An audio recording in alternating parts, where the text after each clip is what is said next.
Hello, 9 to 5ers. I'm Elizabeth Ajadi. Welcome back to another episode of 9 to 5 and everything in between. Today, we are diving into an industry that is a vibrant tapestry of culture, creativity, and commerce: fashion. More specifically, we're exploring the rising influence of Nigerian fashion on a global stage. Africa is the plug. We are the storytellers, we're the consumers, we're the connectors.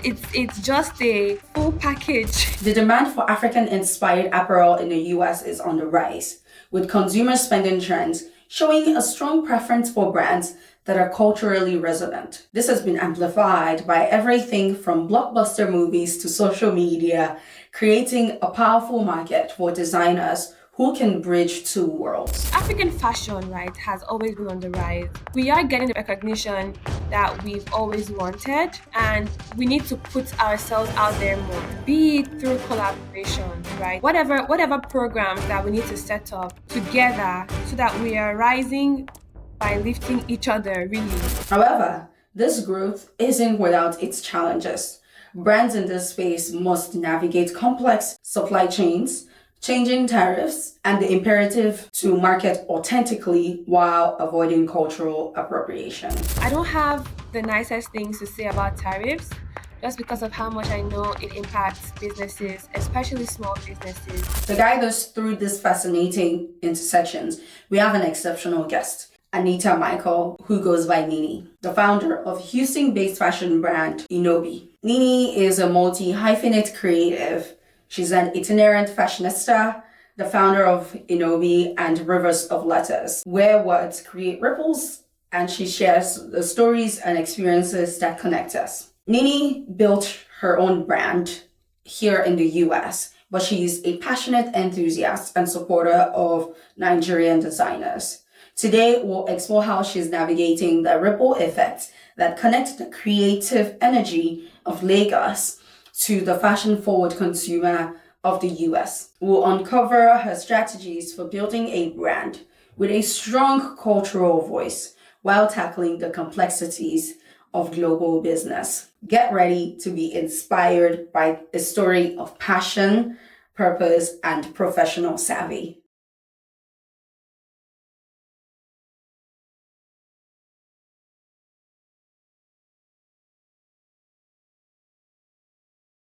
Hi, 9 to 5ers. Welcome back to 9 to 5 and everything in between. I'm Elizabeth Ajadi, and I'm so excited to talk Nigerian fashion and fashion with you guys. I love fashion. I love dressing up. I love showing up in my very best. And today we're going to be talking about Nigerian fashion to the world. And who better to talk about it than somebody who owns their own brand and wears Nigerian fashion and is a huge advocate for Nigerian fashion. In the studio today, we have an exceptional guest, Anita Michael, also known as Nini. So today we're going to call her Nini. Nini is the founder of House of Inobi, a US-based Nigerian brand, also the founder of Rivers of Letters. If you haven't seen it, go check out Instagram. It's called River of Letters, where words create ripples and sharing stories and experiences that connect us. I'm especially excited about that because we're talking about the ripple effect this season, and she's creating ripples with words. I've seen some of the videos. They are really emotional and really connect to someone, something, that message that you want to share with people. Nini has built her own brand, and it started from her being so passionate and enthusiastic and supportive of Nigerian designers. So today we're going to be exploring how she's navigating the ripple effects that connects the creative energy of Lagos, Nigeria, to the fashion forward consumers of the US. Uncover her strategies to build her brand with a strong cultural voice while tackling the complexities of a global business. Welcome to the studio, Nini. Thank you. Thank you for having me. I'm so glad to have you. You know, first of all, I want the audience, our listeners, to get to know you. Mm. So please introduce yourself. They've heard the introduction, but I think they would like to hear it in your own words as well. Oh, okay. Well, nothing much, but sure, happy to. So I'm Nini. I'm the founder and creative director of Inobi. Inobi is a fashion brand that's deeply rooted in cultural storytelling and versatile fashion. And I often describe myself as a multidisciplinary creative because aside from fashion, I'm very passionate about other arts. I'm also a songwriter, a composer, a music producer, and I'm also a community builder. River of Letters is one of my most recent projects, and it's such a beautiful experience to be able to put together a community of like-minded people, people who love storytelling, and people who want to express how they feel to the world. So yeah, that's the quick summary of everything that I do right now. I love that. And honestly, I did not know that you I mean, I did know that you were a music alchemist, but like I didn't distill that down to songwriting and producing. That Yeah, is amazing. singing You're and songwriting as well, because I do sing a lot too. wow. I don't want to put you on the hot seat, but Please maybe. don't. Gosh, I love that. I love creative people, and one thing that I personally love is like creative people who express in different ways or are able to or even attempt to explore every facet of their creativity. I always say that as humans we are multi-dimensional human beings. Yeah, and we should not box ourselves into one place. Like I have a day job, I love my job, and I still do this. I pursue this podcasting and talking about career development and just exploring industries because I'm passionate about it. I love it. I love storytelling. And so I really appreciate people who explore every gift that God has given them. So kudos to you. And I hope we're able to influence a listener today. Like tap into that talent. Yeah. Nini, Hmm. um, you are a multi hyphenate creative, and I really love your story and I love your brand, and I want the audience to get to know your brand. So Inobi, first of all, means beauty, right? Mhm. It's a short version of my full traditional name, Inobishorr, which means beauty of God. That said, Inobi is a brand that is built on culture, storytelling, and versatile fashion. We didn't start to sell, first of all. It was a thing that started just because I loved wearing head wraps. And people would see me wear head wraps and be like, "Oh my god, I like that! Where'd you get it from? Yeah. Can I get one?" And that's how we pretty much started. And what started as a love for head wraps just blossomed into something even more beautiful because as people started wearing the head wraps and started selling head wraps, I thought about what the long term goal or the long term plan would be for Inobi. And I realized that I wanted to tell a bigger story. Mm, Um, Fashion is much more than just wrapping your hair. And I wanted Inobi to expand based off of that alone. And so we took a short break and I started to think to myself, when I think about fashion, right, I think about versatility, right? I want Inobi to be the face of versatile fashion. And so mm, I thought, how can we come back in the game? And I thought about what is the one thing women have in their closet that's the most versatile. And of course, your silk scarf, right? That came to mind. And so we decided to do a relaunch with a silk scarf collection. We started with two designs, two beautiful designs. And the inspiration behind those designs, of course, a good chunk of it was cultural. If you look at the designs, you're going to see insibidi patterns. And insibidi is a revered symbol used back in the day, in the Kashivarian region and also in the southern region rather, and yeah, also in the eastern region of Nigeria. yeah. And so that was the first inspiration behind it. And then also I wanted to reflect the different types of women we have in the world. We have the muse, the people who are very adventurous, people who want to travel, explore the world, and do all of that. And then we had the nomad, which again, you would think when you hear the word nomad, it's referring to the people who are travelers, but no, people who are traveling to find themselves, people who are rooted and want to find themselves. And so that's kind of how the names came about. And yeah, the patterns are very different. They're very beautiful. They're very intentional. And so yeah, I think that's the before I go and keep talking too much, that's like a quick summary of where Yeah. Inobi is right now. We want to create a space where style meets function. That's pretty the high level explanation of where Inobi is right now. I love that. I love that so much. Style meets function. And Yes. yes, I do love that about scarves because somehow I can wear my scarf around my neck, I can wear it around Yeah. my head, I Wrap can it wear around your bag, I your can wear it purse. as a belt sometimes, Yeah. depending on like the type of pants I'm wearing.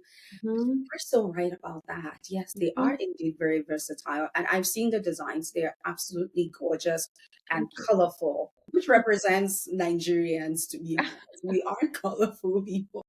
I really want to talk about a scenario because we do what we call what would Elizabeth do because it's 9 to 5 and everything in between, and you are a guest. We're going to do what would Nini do. So the scenario is very multi-layered, and I'm going to break it down and we're going to take it one step at a time. Okay. So, Nini, imagine it's late 2026. Your brand, Inobi, is thriving with its new collection, which heavily features materials and designs inspired by Nigerian culture. It's sourced ethically from artisans in Nigeria. Suddenly, there's a new US tariff that's imposed on imported apparel from Nigeria, causing the cost of your goods to increase by 15 to 20%. At the same time, a major fast fashion brand launches a new line of African inspired clothing. While their designs lack cultural depth and ethical sourcing, their low prices and massive marketing budget makes them a direct competitor and confuse your target audience. In this moment, how do you, as the founder of Inobi, strategically manage the dual challenge Mhm. of an external market disruption, tariffs, and a competitive brand threat? What are your first steps to address the financial impact? And more importantly, how do you double down on your brand's unique value? Its authenticity, ethical practices, and cultural connection to differentiate yourself in a crowded and noisy market. For the people listening, that question seems very layered, and it is. And think about bigger brands or like very well-known brands like say Zara, H&M, um, Mango. And then you have a small business like House of Inobi that's pushing very quality, ethically sourced products out to us, the consumers. And so you're not competing on an even playing field and you have these challenges. So, how are you going to react? How will you address? So, share in the comments how you would do it and let Nini also address it. Using your scenario, right? We Mhm. have a brand that's sourcing out of Nigeria, Right. and of course, we'll have its own Nigerian audience, right? Hmm. Including the American audience as well. Right. So, speaking finances, my first thought would be to focus more within that phase, right? Focus more on our local or the audience first, right? They are still important to us. We're no stranger to the tariff situation. I mean, something just happened earlier this year, right, between Hmm. China and the US, and Right. most brands, not just Nigerian brands, they had to pivot and figure out ways to keep their businesses going. Because Yeah. even if you're not buying material, there's something you're probably buying from a place like China that would help with your business. Figuring out a way to restructure your marketing strategy Hmm. to cover most of the Nigerian target audience, while on the back end figure out the cost impact analysis. Right, what Hmm. products are we typically shipping out the most? We have a climate difference, right? We have a pricing difference because the weather would only permit people to wear a certain fabric and what that. So we're going to figure out which of our products right Mhm. now would be most affected by these tariffs, and then figure out a way to mitigate those short-term problems, right? Then Right. the most exciting part about this question would be the storytelling aspect of things, right? In terms of differentiation, if we have a fashion competitor, a fast fashion competitor, I think that we would have to double down on our storytelling. Anybody can mimic a look or a design, but I don't know if anyone can mimic a lineage or like a cultural connection, right? The way my brand is set up right now, it's heavily influenced by my culture, my diverse cultural backgrounds. There's a lot of storytelling, and it plays into our aesthetics, it plays into our meaning, it plays into every single design that you see. Every single piece right now tells a story, right? It comes from somewhere, and that's something that fast fashion doesn't have and almost never will, because they're not that in depth with their, strategy and their storytelling and their structuring. It's Right. more, how can we make the most money with the less Right. amount of, investment, stuff like that. So I'm hoping that during that process we could still retain our audience and our customers through our visuals, our storytelling, and just the different ways that we intend to capture them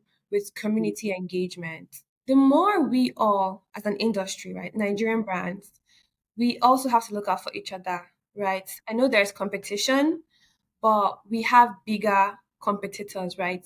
To see ourselves as a community come together to tackle the bigger fishes in the picture. As you know, the Nigerian fashion, African fashion, right, has always been on the rise. But it just, I don't know what happened this year, or late last year. It just blew exactly. So we are getting the recognition that we've always wanted. And we need to put ourselves out there more, be it Mhm. through collaborations, right? Whatever programs that we need to set up together so that we are rising by lifting each other, really. The more we tell our African stories, the more we highlight our process, the more we just celebrate our origin, right? That would create more connection and would almost always flesh out the true brands from the fast fashion focused brands. Absolutely. It definitely would expose them more. And Yeah. I like that collaborate instead of compete. Because Yes. yeah, Yes. yes, there's room enough for everybody to Mm-hmm. excel. Now that I think about it, with a lot of like fast fashion brands, for them it's just about getting out the next collection, the next season, Yeah. always about the next season. But from what I've noticed about a lot of Nigerian brands, or at least smaller brands, they focus more on the collectible nature of the product. So it's not just use and dump, it's more so this is like a collection, this is an art piece. This is a rewear piece. Like you can rewear it, you can restyle it in different ways, or at least that's what I've seen from TikTok videos that I see from different people that style different outfits. Like we said in the scenario, brands should focus on collaborating, or at least our Nigerian brands should focus on collaborating rather than competing against each other. Because one adage that we say in Nigeria is when you take a broom, that is a sweeping broom, and you hold the bunch together, they're stronger together versus when they are separated in their different leaves or strands. And so that's how we should look at it visually. And so I want to talk about how you were able to transition from being a fashion enthusiast to an entrepreneur. Yeah. So I wouldn't say that I transitioned from entrepreneur or enthusiast to entrepreneur. I think Mhm. it's always kind of been intertwined. Mhm. I've always loved fashion. I've always loved Nigerian fashion. I think that's one of the best ways to express yourself as a creative, even as a regular person, is how you dress up, it's how you show up to the world or show up Mhm. in the world, even down to my fragrances, right? When I show up, I reflect how I'm feeling in my clothing, in my Mhm. jewelry, in how I smell. Like I can literally think, okay, you know what, today I'm feeling very melancholic. I'm gonna look for a scent that in my head, right, aligns with my feeling, and then I Yeah. can wear it. Again, being being a fashionista, right, intertwines with me being an entrepreneur as well. Because Yeah. again, I've always loved Nigerian fashion. I've always loved fashion, Yeah. and every Nigerian fashion brand tells a story of some kind. But I wanted to wear a brand that told my story, my kind of story, my whole story, not just with just prints and patterns, but just talking about legacy and something that I connect to 100%. And that's the gap that I want Inobi to fill right now. Brand that is mine, that Mhm. reflects my story, that reflects my design, and is so beautiful that the people around me and the world eventually will get it and understand and want to buy into whatever it is that I'm selling. And not just financially, I mean the value we're providing the world of fashion. Yes, no, I absolutely love that. It's, you hit it out of the park. I was telling a friend of mine, I said, we were having a conversation just about our dressing style and how our style evolved from when we were in our 20s to now that we're in our 30s, and how we're thinking about how we're showing up and expressing ourselves more. I find myself drawn more to things that just make me feel elegant, elevated. And while it wasn't, my fashion in my 20s wasn't bad, it, it just wasn't where I am now. And I'm drawn to clothing, fragrance that speaks to the sense of style or that I'm trying to communicate, and or even the sense of self that I'm trying to communicate out to the world. So I absolutely like that. And you're very spot on that. So I want to talk about your 30 days of wearing Nigerian brands a little bit, because um, you've been bridging the worlds between Nigerian brands and the US American audience. When we go on your page today, we see that you've been posting about wearing Nigerian brands, and it's very amazing to see that, oh, so many brands exist. And growing up, we grew up like, oh, we want to wear something, we just go to a tailor down the street and they custom make something for us. But to see Nigerian brands evolve into this ready to wear collections that are absolutely beautiful, absolutely colorful, absolutely artsy. It gives me great joy that we have something that we can relate back to, which ties back to what you said earlier. And so, for the most part, what's your strategy for introducing the vibrancy of Nigerian fashion to US audience while ensuring cultural authenticity? There's not an exact strategy. I just do it for the Mhm. love of fashion, you know? I feel like whatever is good will sell. Whatever is good would eventually gain the momentum that it deserves. And Nigerian fashion deserves all of that and more. So yeah, my 30 days of Nigerian brands only was just to celebrate Nigerian fashion, you know? Yeah. I just started it. I'm like, you know what? Let me do this, and I just started it, and so far so good. It's done. It's done really well. I'm so happy. In fact, I've even discovered more Nigerian fashion brands in the process, because Yeah. we all know our, 3, 4, 5, 6, 7 brands we really like, and then there's more brands out there. There's so much more Nigerian fashion brands that are doing amazing. I mean, I'm talking quality customer service. I'm talking delivery. Think about all the different facets that come together to form a business, and Hmm. they're killing it right now. So yeah, the more we do things like this, the more recognition we get, the more we establish ourselves as authorities in fashion, especially as Nigerians, Africans as a whole. So Hmm. yeah, that's pretty much it. Is there any in the 30 days or like ongoing 30 days that Yeah. is your absolute favorite that you can No, don't put me on the spot like that. Ugh. say? There's so many. I have different reasons, right? I have some brands that I love because of their print, Mm, right? I also have some brands I love because of their design, mm, the design of the clothing. And then I also have some brands I love just because of how, they make me feel when I wear them. mhm. So it would be hard to pick one brand, Yeah. honestly. Yeah, it'd be really, really hard. Or maybe a different question should be actually like, in since you did mention that you've discovered a lot of new brands, like is there Mhm. what that you've discovered that actually surprised you and you're like, why did I not know you existed? Yeah, yeah. So there are a couple. There's a purse brand called Ayla.co. CO. It's a small fashion brand as well. They make one of the cutest purses. When I received their product, I was so happy to try them on. I just had so many ideas on how I would style them. Another fashion brand that I'm really liking is Neptune's clothing. I mean, I'm actually wearing one of their pieces right now.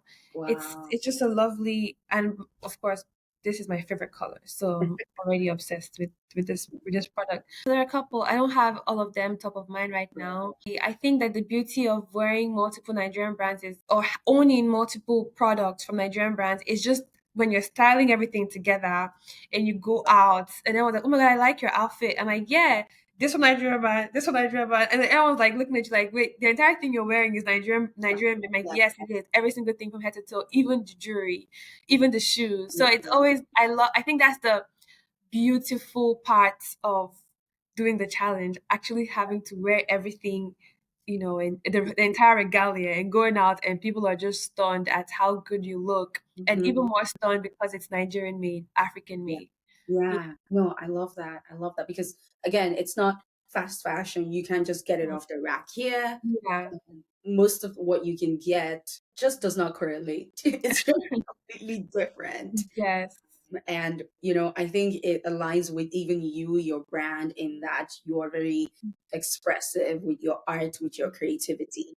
I want to talk about supply chain ripples. So, I mean, for the audience, throughout this season, we've been talking about the ripple effects that's happening in different industries, whether it's an economic ripple, whether it's a tariff ripple, whether it's a political ripple.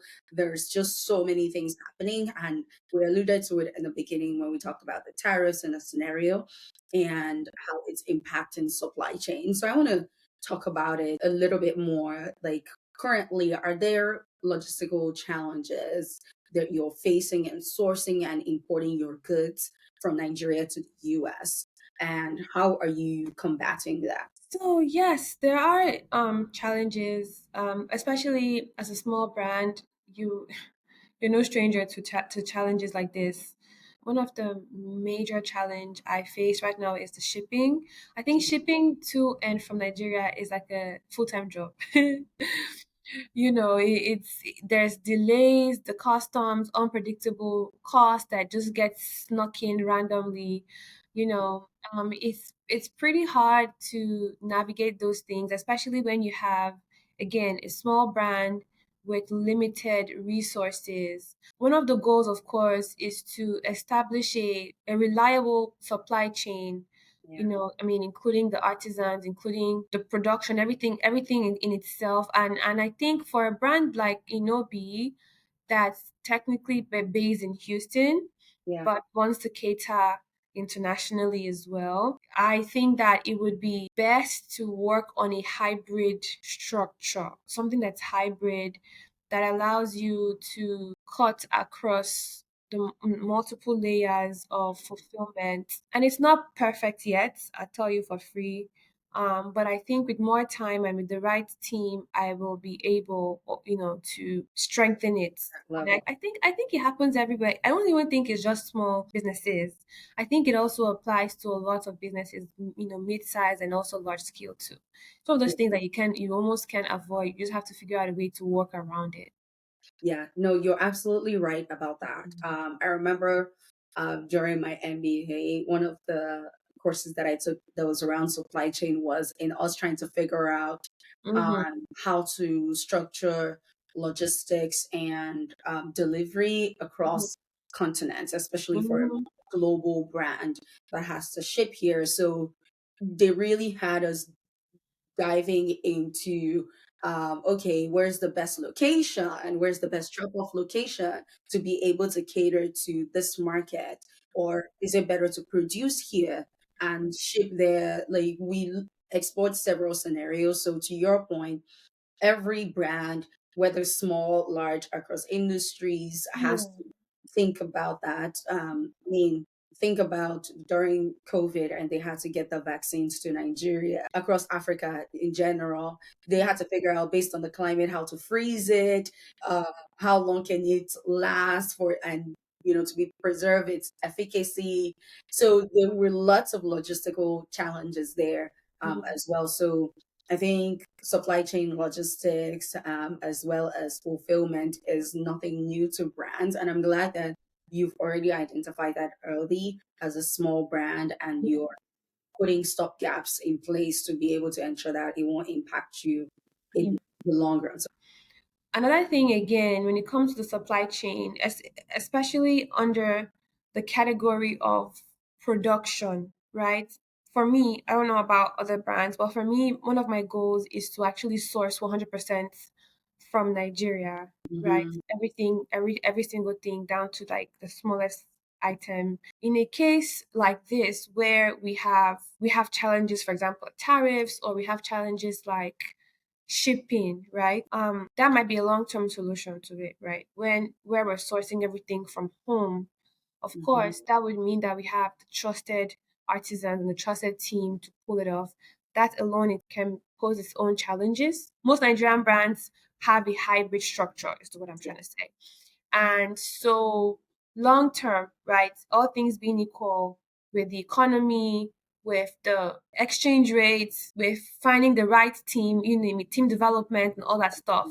That's the long term goal for me. yeah, no, absolutely. A few episodes ago, we talked about how human capital Yes, would make or break your brand. If you, absolutely. yep, if you have the right people in place, you will thrive. If you have Absolutely. the wrong people in place, your structure would fail, no matter Yeah. how good the structure is. So it's Yeah. actually good that you're focusing on the people and trying to build a very strong team Yeah. because they would advocate for your brand. They would take your brand places where even you are unable to get to. Yeah. Again, I'm happy for Nigeria in that, it's a good thing to want to source directly from Nigeria because that adds to the economy. Yep. And, as immigrants living in the US, we have this dual identity in that we are Americans, we're trying to do everything American and support America, but we also remember where we came from and Yeah. we are doing everything that we can to support the livelihoods of people back home. So that's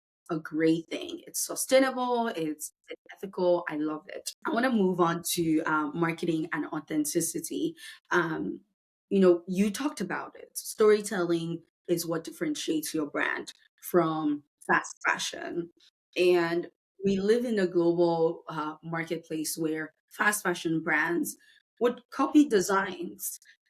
So how do you mitigate that one, and how do you market House of Inobi to your diverse audience in that they recognize your brand and they can tell the difference. They appreciate the authenticity that you're bringing and they appreciate the ethical sourcing that you're bringing into the fashion world. I don't know if this is a good place to reference that a few years ago, now I think it might have been during the pandemic, I remember Kite Collective and this one small controversy. I haven't followed it back, but I remember one of the things that happened was that this larger brand had copied their print, literally lifted and pulled the print. And High Collective's print is custom created. Yep. And fortunately, it was patented. And so she was able to file a lawsuit. That helped her. And that's one way she was able to protect, as small as the brand was, she was able to protect her intellectual property. So when you think about that, and thank God we have that type of case study for upcoming brands like yours to be able to follow and Mhm. take a page out of her book. What are Yep. your thoughts? I don't know that there's much you can do when bigger brands try to steal your designs. Because how many people do you want to go after? If you have a beautiful product, if you have a beautiful design, you need to know at the back of your mind that somebody would want to steal from it. Somebody would want to take it. And Yeah. I don't know that it is good use of energy and resources to go after every single person who does that. I think that your unique selling points should remain your unique selling points. Your goal really as a brand, big or small, especially as a small business, a small fashion brand, is to build a strong enough community that would stand that type of test, right? Because many times these people would copy your designs and sell it for like way cheaper than what you're doing. And you know how much time and energy and effort went into that design, and they are selling it for a fraction of what you're selling it. And so, of course, there's that fear that, oh my God, my clients or my customers would jump ship. But Yeah. that's your chat, that should be your goal, right? To make sure that you have a strong enough community Yeah. that remains true to the vision and loves your brand so much that none of that matters to them. Of course, legal actions and the rest, if you patent your design, or if you have the resources to tackle it that way, and if you have the time and energy, because these things take a while, right? Yeah. It's not just a 2-3 day event. It takes months and years sometimes. So if you have the time, by all means. But for me, I just don't know that it's a good use of time and resources. Mm. Um, just focus on building that community, and you can't compete with fast fashion by shouting or going louder. You just have to go deeper. Again, storytelling, highlighting your process. People want to buy intentional fashion, right? So when people see the work that you're putting in to get this thing done, many of them would buy in. They would buy into your brand, they would buy into your story, and eventually convert into customers. So Mhm. that's my opinion. I like that. Go deeper, not louder. Yeah. And Honestly, many times your customers would actually speak up on your behalf. Some I've seen cases where you just go online and you see one customer just going off because they saw a particular design somewhere. I'm like, yes, thank you for that, because how many things are you gonna catch? Like I said, it's gonna be too much going on, and you can't yeah. just go after every single person. So if you have a strong enough community, they would speak up on your behalf. What exactly you described made me think about Ralph Lauren and Mm. their new collection, basically Yeah. Oakland Bluffs, or something like that. They Hmm. have this new collection that focused on the stories of Black Americans from way back in the day, and some of the things that they did, how they vacationed, and their clothing, how they dressed. And Hmm. there was a lot of noise about how they just focused on Black people in that particular campaign and how it's not representative. But the thing is, they were talking about a time in history and Yeah. focusing on bringing back a style in history. And a lot Yeah. of the videos that I saw around it were from their consumers. Ralph Lauren Yeah. did not have to do anything. Their consumers said the most. But Right. then you have, this other jean brand. I don't even remember their name now. They just came out with this very controversial ad that Hmm. also, again, it's the people, it's the community that has been Hmm. speaking out against them. And because of that, I've now discovered like other brands for jeans, like Old Navy and all Hmm. these Yeah. others. People, a lot of people in the comments are like, Old Navy actually has better jeans. They're so good and they have longevity. Yes, American Hmm. people. And so, when you focus on the storytelling, when you focus Yeah. on what your brand can offer, the Hmm. people would speak for you. You don't Yeah. even need to lift a finger. Yeah. Absolutely. I want to, touch on tariffs a little bit, but more so from entry to market. How is it impacting pricing? Because obviously, with tariffs, there's impact on pricing. There's with like even shipping and delays and all of that. That has to impact your pricing structure in one way or the other. So, how are you looking at these things and pricing properly? Again, you want to make sure that you're pricing for the level of effort that you're putting into the business, but at the same time for your target audience. Yeah. I mean, so there's actually I have a content pillar called Founder Stories on my personal page on Instagram, Hmm. and I talk about different things that I've experienced during my journey to building Inobi or River Letters, anything that I've really worked, any project that I've Mhm. really pretty much worked on. And I touched on tariffs Mhm. earlier this year. The tariffs challenge is very annoying. Yeah. It's very annoying. It's very nerve wracking as well. In my head, I think about it as money that wasn't planned, Yeah. Yeah. financial burdens that wasn't planned. I don't have the nicest things to say about tariffs just because of how much I know it impacts businesses, especially small businesses. For me, while it impacted cost Mhm. and while it impacted pricing, I think that when it comes to my brand, it forced creativity. And I wouldn't use the word forced because it was already part of the plan, right? So Mm. the way we currently drop or release collections, it's very small scale, right? We create in small batches. And you know, for a small brand like ours, when you create in small batches, of course the cost of production is low, but it even gives you an opportunity to be more intentional with your design and more intentional with that customer experience. That might look like, again, a limited edition drop.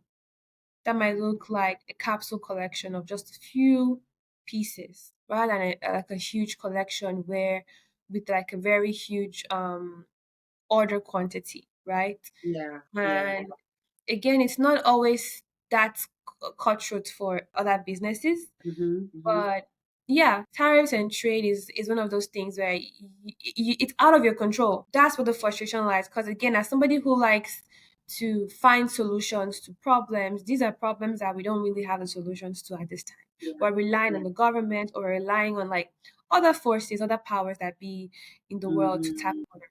And then again, as a small business owner, you have to just find a way to work around it. I agree. Yeah. You have to get creative to your point, figure out Hmm. how can I still scale within Hmm. the boundaries Hmm. of the challenges that I'm facing is like Hmm. what are the things that I can be Yeah. doing? And I like what Yeah. you said, it's creating small batches instead of Hmm. trying to do like a Yeah. 10 style drop, Yeah. you don't know how it would be received because you have to think again, shipping costs, paying those export duties or import duties. And so Yeah. yeah, I agree with that 100%. And it's a Mhm. good strategy to employ at least until external forces or powers that be come into play and help us. Literally. Earlier, you talked about, your focus on building a team that is strong and making sure that, eventually you're able to, export all 100% from Nigeria. Are there things that you're doing right now to put that in place, strategies to implementing to put that in place to build that quality team, whether it's trainings, whether it's even in setting up like your own factory or whatever it is that you're doing to set that up? Yes, human capital is one of the most challenging aspects of building a global team. Um, I, for one, like to say that it starts with shared values. Mm. Why are you here? Why am I here? What are we doing together? Whether you're in Houston or in Lagos or in Calabar, we all need to be aligned with the mission. There's something I saw somewhere that you don't want to speak to your team members like they're working for you. They're working for the brand. They're Yeah. working for the mission, not you, Yes. right? Yeah. And if that means, you know, frequent communication, recognition, making sure that they feel that they're well compensated, finding a way to establish that real relationship with your team members that eventually blossoms into loyalty, right? And this is me speaking from, of course, the human relations aspect of things. Yeah. When it comes to the structural aspects, Hmm. that's a long-term goal. Yeah. Like I said earlier, I do want to be in a position where I can comfortably say that everything is sourced from Nigeria. Yeah. We still have a long way to go, especially with the current challenges we face. Again, we're talking Mhm. about like shipping and Yeah. Yeah. Yeah. talking about just the gap. that's currently present. I mean, the time difference alone, first of all, Yes. poses a challenge. Let's not even pretend that there are Yeah. things we need to get done, but we can't because time difference. We have a couple of things that are presently challenges, Hmm. but again, as we continue to build, as we continue to invest, um, the goal is to figure out solutions or at Yeah. least a workaround that Hmm. still allows you to function and still allows the brand to function and still without losing the essence. Yeah. Because I don't want a situation where we've compromised and over compromised and now we have lost the entire essence of what everything was just because we Mhm. cut corners or trying to build something based off of what we currently can afford to build, and not just financial. I mean, like, just think about all the different categories on Variables. building a business. Exactly. That sounds exactly right. It's not easy for small businesses. Before we started recording, we were talking about just the challenges of, like, keeping the teams motivated. And so it's just what it is, especially with a small business. If they're not bought into the mission, then what are they here for? Because Exactly. it's just like working for a nonprofit. If you care about the cause, Yeah, why are you there? And exactly. so, yeah, that's a very good perspective to have. Another thing too is people don't realize. I mean, I don't know. I'm speaking from my experience. I think that people don't realize that small fashion brands are technically startups, right? When Yeah, people hear the word startup, they think about tech, and they give the tech industry a little bit more. They give them passes. Okay, yeah, it's a yeah, startup, so of course, I mean, it's also a startup too, even though it's fashion, right? So yeah, it's never going to be easy or smooth. It's going to take a second to figure things out. So that's why, again, you need to figure out or find a team that understands that it's a startup as well, yeah, and that it requires a lot of attention, like a baby, right? It requires a lot of attention and building that routine like a baby, or like yep. building the structure that we need to sustain the brand or the business long term. Yes. I always say that I'm focused. I am personally in my regular day job. I'm focused on operational efficiency, and so I love structures. Hmm. Let Absolutely. Yes, let's put processes in place. Let's figure out how we can put things in place for people to eventually catch on. Yeah. Repeatable processes, basically. Yeah. So I like that. And yes, you are a startup. So yes, listeners, go to houseofinobi.com and go sort of support the startup. Okay, thank you and God Thank bless. you. So looking ahead into the future of Hmm. diaspora and fashion in general, Hmm. what role do you see Nigerian fashion continuing to play? Because we're seeing it influence a lot of things currently, play in the future of the global fashion industry. And what is your biggest hope for the community to continue to drive innovation and cultural exchange? Africa is the plug, you know?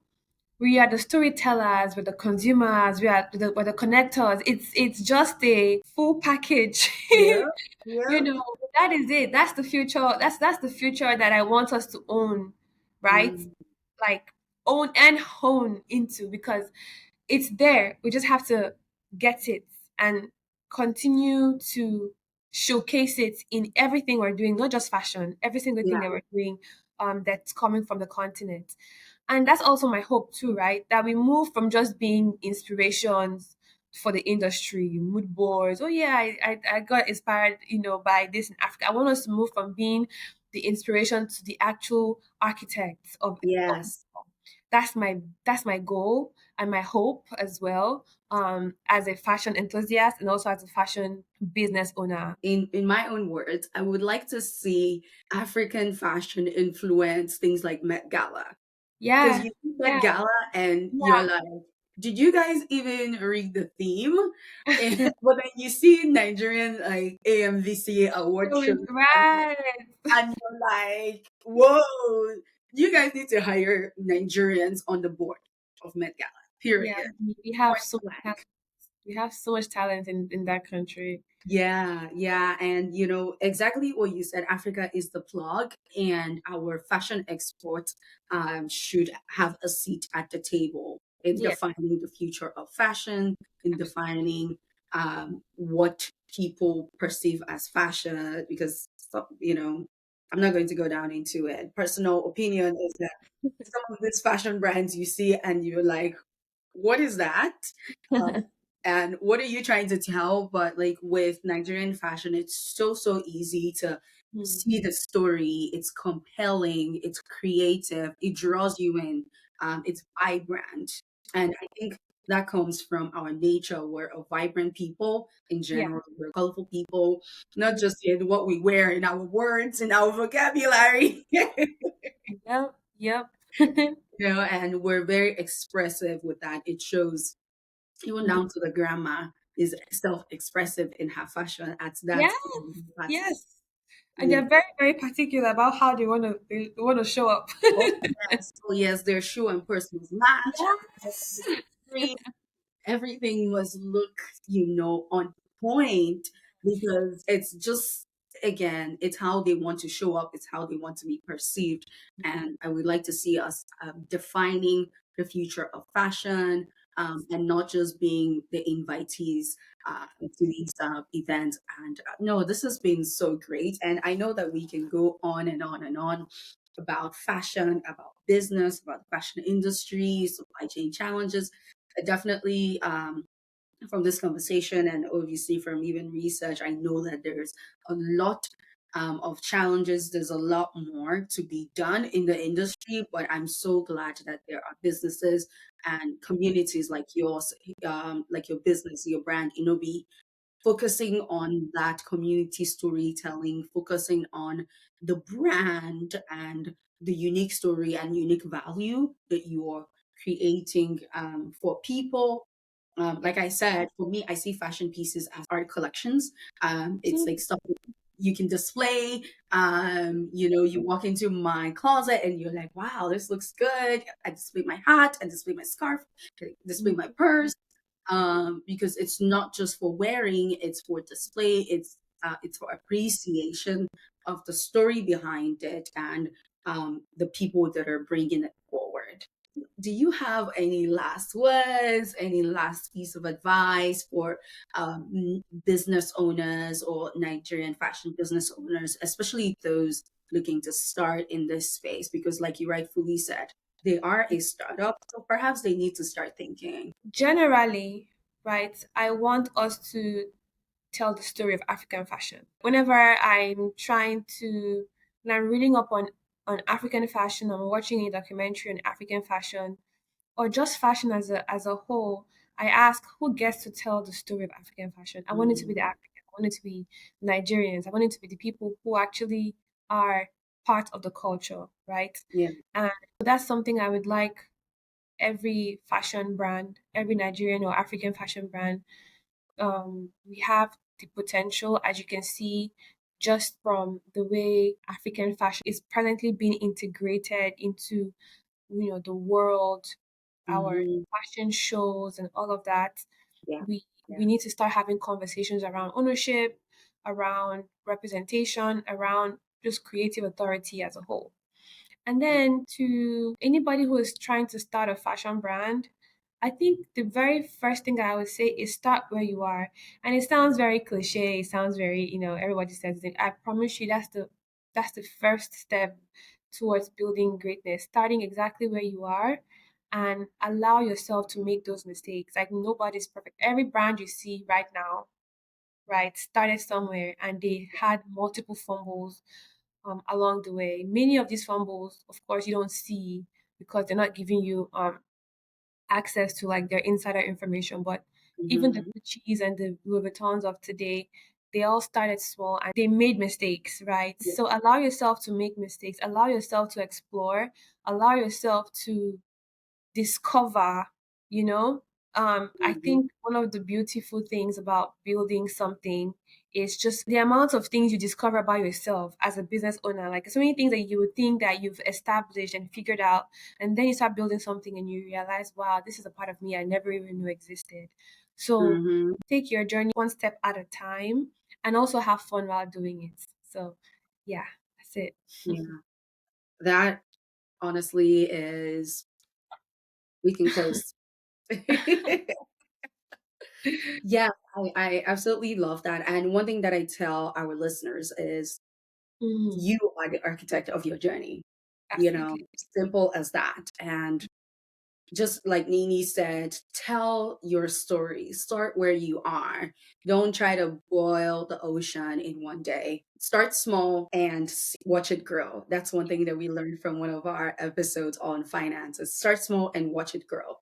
Show up every day and continue to build up on it. Small changes will make big impacts over time. So Yes. I want to say thank you, Nini. This has been such an amazing conversation, like no doubt. So good. Learning so much, learned so much, and I'll definitely be checking out some of the Nigerian brands that you mentioned. Maybe I'll buy one or two. And to the audience, yes, go check out alsovinobi.com, check out Nini on Instagram, check out River of Letters, and listening to some of the most emotional stories. And, I think it's sometimes stories of self discovery in a way, and a reflective story as well. And I thank you for showing up as you are and showing up to the world in all of your creative ability Thank you as so well. much for having me. I also learned a lot from our conversation. And you're doing an amazing job with your podcast as well. So Oh, great job. Keep thank going. you. Keep- Thanks. Yes, to the listeners, you can find this episode on every podcast streaming platforms, Spotify, Apple Podcasts, Amazon Music. The visual will be available on YouTube. Check us out on our Instagram at the 95 Blueprint for any information that you want for the upcoming episodes. We're almost done. Two more to go, and we're wrapping up. Check our website, www.the9to5blueprint.com, for more information about the 9 to 5 Blueprint and everything that we're doing with the brand. Till next time, I'm Elizabeth, your host. I will see you on the next one. Bye.